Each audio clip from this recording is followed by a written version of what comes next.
A graça e paz, bem-vindos a mais um devocional, mais um momento que a gente para ler a palavra do Senhor e refletir naquilo que Ele tem para as nossas vidas. Vamos começar com uma oração. Senhor, obrigado por mais essa oportunidade de ler a Tua palavra, que o Senhor continue nos abençoando, para que o Senhor continue conosco, para que o Seu Espírito Santo nos inspire e nos ensine nesses momentos. É isso que eu te peço e te agradeço em nome de Jesus. Amém. E vamos para o texto de hoje, que começa lá em 2 Crônicas 17, do 1, nós vamos ler até o capítulo 18, 34. Diz o seguinte: Josafá, filho de Asa, foi seu sucessor. Ele fortaleceu Judá para que pudesse resistir a Israel. Colocou tropas em todas as cidades fortificadas de Judá e designou guarnições adicionais para a terra de Judá e para as cidades de Efraim que seu pai Asa havia conquistado. É um pouco triste quando a gente vê que começou a ter guerra entre Judá e entre as outras tribos de Israel. Lógico, Judá estava Judá e Benjamim, mas é basicamente aquele povo que saiu do Egito, unido, que lutou diversas batalhas unidos, que entraram na terra prometida, abençoados por Deus, unidos em uma só fé. Agora estavam lutando um contra o outro por conta do seu afastamento das leis de Deus, por conta do seu afastamento de Deus. O Senhor esteve com Josafá, pois ele seguiu o exemplo dos primeiros anos de seu pai, e não adorou as imagens de Baal. Buscou o Deus de seu pai e obedeceu seus mandamentos, em vez de seguir as práticas perversas do reino de Israel. Por isso, o Senhor estabeleceu o controle de Josafá sobre o reino de Judá. Todo o povo de Judá trazia tributos a Josafá, e ele se tornou muito rico e respeitado. Comprometeu-se de coração a seguir os caminhos do Senhor, removeu de Judá os santuários idólatras e os postes de Aserá. No terceiro ano de seu reinado, enviou seus oficiais Ben-Hail, Obadias, Zacarias, Natanael e Micaías, para ensinarem em todas as cidades de Judá. Com eles foram os levitas Semaías, Netanias, Zebadias, Asael, Semiramote, Jonatas, Adonias, Tobias, Tobi-Adonias e os sacerdotes Elissama e Jeorão. Eles levaram consigo cópias do livro da lei do Senhor e foram por todas as cidades de Judá, ensinando o povo. Então o temor do Senhor caiu sobre todos os reinos vizinhos, de modo que nenhum deles declarou guerra sobre a Josafá. Alguns filisteus trouxeram presentes e prata como tributo, e os árabes trouxeram 7.700 carneiros e 7.700 bodes. Josafá se tornou cada vez mais poderoso e construiu fortalezas e cidades para servirem como centros de armazenamento em toda a terra de Judá. Guardou muitos suprimentos nas cidades de Judá e colocou em Jerusalém um exército com guerreiros experientes. Seu exército foi registrado de acordo com os clãs. De Judá havia 300.000 soldados organizados em grupos de 1.000 sob o comando de Adna. Em seguida vinha Joanã, que comandava 280.000 soldados. Depois dele vinha Amazias, filho de Zicre, que se apresentou voluntariamente para o serviço do Senhor e que comandava 200.000 soldados. De Benjamim havia 200.000 soldados equipados com arcos e escudos. Seu comandante era Eliada, guerreiro experiente. Em seguida vinha Josabade, que comandava 180.000 homens armados. Essas eram as tropas que estavam à disposição do rei, além daquelas que ele havia colocado nas cidades fortificadas em toda a terra de Judá. Josafá, muito rico e respeitado, aliou-se a Acabe por meio do casamento de seu filho com a filha de Acabe. Alguns anos depois foi a Samaria visitar Acabe, que ofereceu a ele e a seus oficiais um enorme banquete, para o qual abateu um grande número de ovelhas e bois. Então Acabe persuadiu Josafá a unir forças com ele para recuperar Ramote de Gileade. Acabe, rei de Israel, perguntou a Josafá, rei de Judá: Você irá comigo a Ramote de Gileade? Josafá respondeu: Claro que sim. Você e eu somos um só. Meus soldados são seus soldados. Certamente iremos com você à batalha. E acrescentou: Antes, porém, consulte o Senhor. Então o rei de Israel convocou profetas, cerca de 400 no total, e perguntou: Devemos ir à guerra contra Ramote de Gileade ou não? Todos eles responderam: Sim, deve. Deus entregará o inimigo nas mãos do rei. Josafá, porém, perguntou: Acaso não há aqui um profeta do Senhor? Devemos consultá-lo também. Ou seja, esses outros profetas não eram profetas do Senhor, mas talvez profetas dos outros deuses que Israel adorava. Israel tinha se afastado do Senhor. O rei de Israel respondeu a Josafá: há mais um homem que pode consultar o Senhor para nós, mas eu o odeio, pois nunca profetiza nada de bom a meu respeito, só coisas ruins. Chama-se Micaías, filho de Imlá. O rei não deveria falar assim, respondeu Josafá. Então o rei de Israel chamou um dos seus oficiais e disse: traga Micaías, filho de Imlá, rápido. Vestidos com seus trajes reais, o rei de Israel e Josafá, rei de Judá, estavam sentados, cada um em seu trono, na eira junto à porta de Samaria. Todos os profetas estavam profetizando diante deles. Um dos profetas, Zedequias, filho de Kenaaná, fez chifres de ferro e declarou: assim diz o Senhor: com esses chifres o rei ferirá os sírios até a morte. Lembrando que chifres, no contexto de Israel, de Judá, significava força, significava poder. Todos os outros profetas concordaram, dizendo: sim, suba a Ramote Gileade e seja vitorioso, pois o Senhor a entregará nas mãos do rei. Enquanto isso, o mensageiro que foi buscar Micaías lhe disse: veja, todos os profetas prometem vitória para o rei. Concorde com eles e também prometa sucesso. Micaías, porém, respondeu: tão certo como vive o Senhor, direi apenas o que meu Deus ordenar. Quando Micaías chegou, o rei lhe perguntou: Micaías, devemos ir à guerra contra Ramote Gileade ou não? Micaías respondeu: sim, sube e será vitorioso, pois eles serão entregues em suas mãos. Mas o rei disse: quantas vezes preciso exigir que diga somente a verdade quando falar em nome do Senhor? Então Micaías respondeu: vi todo Israel espalhado pelos montes, como ovelhas sem pastor. E o Senhor disse: seu líder foi morto, mande-o para casa em paz. O rei de Israel disse a Josafá: não falei? Ele nunca profetiza nada de bom a meu respeito, mas apenas coisas ruins. Micaías prosseguiu: ouça o que o Senhor diz. Vi o Senhor sentado em seu trono, com todo o exército do céu ao redor, à sua direita e à sua esquerda. E o Senhor perguntou: quem enganará Acabe, rei de Israel, para que vá à guerra contra Ramote Gileade e seja morto ali? Houve muitas sugestões, até que por fim um espírito se aproximou do Senhor e disse: eu o enganarei. De que maneira? Perguntou o Senhor. E o espírito respondeu: sairei e porei um espírito mentiroso na boca de todos os seus profetas. O Senhor disse: você conseguirá enganá-lo. Vai e faça isso. Como vê, o Senhor pôs um espírito mentiroso na boca de todos os seus profetas, pois o Senhor decretou sua desgraça. Então Zedequias, filho de Kenaaná, se aproximou de Micaías e lhe deu uma bofetada. Como foi que o espírito do Senhor me deixou para falar com você? Perguntou ele. Micaías respondeu: você descobrirá em breve, quando tentar se esconder em algum quarto secreto.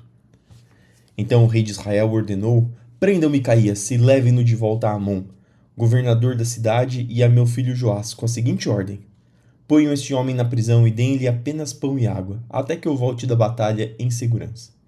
Micaías, porém, respondeu: se voltar em segurança, significará que o Senhor não falou por meu intermédio. E acrescentou aos que estavam ao redor: todos vocês prestem atenção às minhas palavras. Então o rei de Israel e Josafá, rei de Judá, levaram seus exércitos para atacar Ramote e Gileade.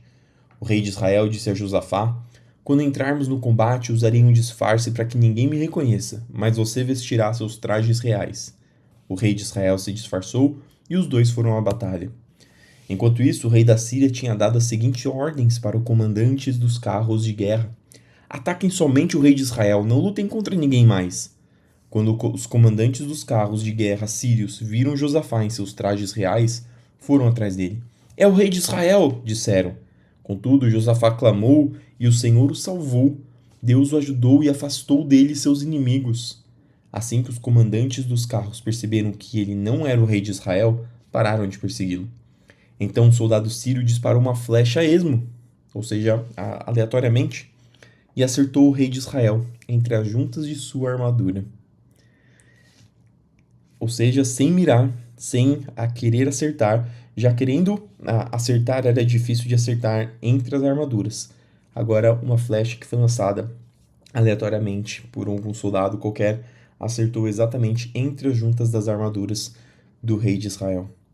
Dê a volta e tire-me daqui, exclamou Acabe para o condutor de seu carro. Estou gravemente ferido. A batalha, cada vez mais violenta, prosseguiu durante todo o dia, e o rei permaneceu em pé, apoiado em seu carro, de frente para os sírios. Ao entardecer, quando o sol se punha, ele morreu. Romanos 9:25 até o 10:13. A esse respeito, Deus diz na profecia de Oséias: Chamarei meu povo aqueles que não eram meu povo, e amarei aqueles que antes eu não amava. E também, no lugar onde lhes foi dito: Vocês não são o meu povo, eles serão chamados filhos do Deus vivo. E a respeito de Israel, o profeta Isaías clamou: Embora o povo de Israel seja numeroso como a areia do mar, apenas um remanescente será salvo, pois o Senhor executará sua sentença sobre a terra de modo rápido e decisivo. E, como Isaías tinha dito em outra passagem, se o Senhor dos Exércitos não houvesse poupado alguns de nossos filhos, teríamos sido exterminados como Sodoma e destruídos como Gomorra. O que significa tudo isso? Embora os gentios não buscassem seguir as normas de Deus, foram declarados justos, e isso aconteceu pela fé. Já o povo de Israel, que se esforçou tanto para cumprir a lei a fim de se tornar justo, nunca teve sucesso. Por quê? Não. Porque tentaram se tornar justos por meio de suas obras, e não pela fé. Tropeçaram na grande pedra em seu caminho, e a esse respeito as Escrituras afirmam: põe em Sião uma pedra que os faz tropeçar, uma rocha que os faz cair. Mas quem confiar nele jamais será envergonhado. Irmãos, o desejo do meu coração e minha oração a Deus é que o povo de Israel seja salvo. Sei da dedicação deles por Deus, mas é entusiasmo sem entendimento, pois não entendendo a maneira como Deus declara as pessoas justas diante dele, apegam-se a seu próprio modo de se tornar justos, tentando seguir a lei e recusam a maneira de Deus. Olha que interessante essa parte, e é um alerta para todos nós, porque aqui ele está falando de pessoas que se dedicam a Deus, que são entusiastas, que têm a preocupação de tentar seguir a Deus, mas não entendem a maneira como Deus declara as pessoas justas diante dele, ou seja, não entenderam a revelação de Deus. As pessoas acham que compreendem, as pessoas entendem parcialmente, as pessoas não veem a revelação por completa, ou seja, a Bíblia, os textos bíblicos como nós temos lido diariamente, e as pessoas acham que estão seguindo a Deus quando não entendem toda a revelação que Deus deu para elas. E isso é um problema. Paulo aqui já está dizendo que é um problema. Ele não está falando de pessoas que não creem em Deus ou pessoas que blasfemam de Deus, mas sim pessoas que são entusiastas, mas sem entendimento.